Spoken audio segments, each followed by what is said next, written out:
ঠিক আছে মা, রান্না বান্না শেষ করবো। তা রান্না করলে তো কিছুই পছন্দ করে না। ভাত শক্ত, রান্না করলে নরম হয়ে গেছে, তরকারিতে লবণ কম হলে কয় লবণ বেশি হয়ে গেছে। কোনো কিছুই শাশুড়ি মার মন মতো করতে পারি না। যে কাজ করি ওইটাই মনের মতো হয় না।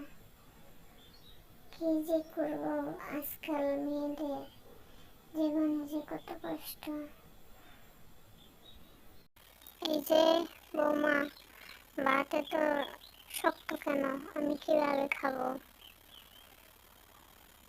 শক্ত ভাত খাইতে পারি না, বারবার বলি, তাও তুমি শক্ত ভাত রান্না করো। তোমার শাশুড়ি মা তোমাকে প্রতিদিন বলে ভাত নরম করে রান্না করতে। মা, ভাত রান্না তো ঠিকই হয়েছে, প্রতিদিন কি একরকম হবে? দুলালি বেটি, তোকে যে প্রতিদিন বলি ভাত ঠিক মতো রান্না করবি, তোর ভাত রান্না এরকম হয় কেন? একদিন যাও একদিন শক্ত, ঠিক মতো ভাত রান্না করতে পারিস না। বাপের বাড়িতে কাজ করে খাস নাই, মায়ের কাজ শিখায় নাই।